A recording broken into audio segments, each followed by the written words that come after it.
हां, आज आपण इयत्ता 5वीची विद्यार्थिनी ईश्वरी पवार हिला असामान्यावर आधारित प्रश्न विचारणार आहोत.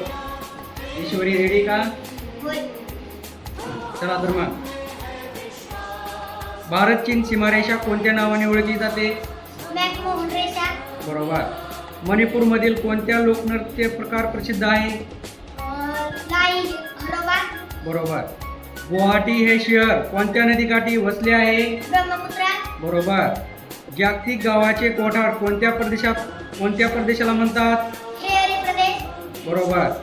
कोयना धरणाच्या जलाशयास काय म्हणतात? शिवाजी सागर. बरोबर. भारत पाकिस्तान सीमारेषा कोणत्या नावाने ओळखली जाते? ग्रँड क्लिफ रेषा. लाई. बरोबर. मेघालयमधील कोणता लोकनृत्य प्रकार प्रसिद्ध आहे? वांगला लाहो. बरोबर. लखनौ हे शहर कोणत्या नदीकाठी वसले आहे? गोमती. बरोबर. पृथ्वीच्या परिवलनाची दिशा कशी असते? पश्चिमेकडून पूर्वेकडे. बरोबर. वैतरणा धरणाच्या जलाशयात काय म्हणतात? मोडक सागर. बरोबर.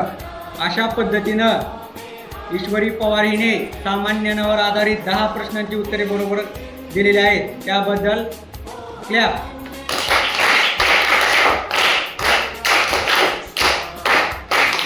छान, एकदम छान पद्धतीने तिने उत्तरे दिलेली आहेत. छान. ओके.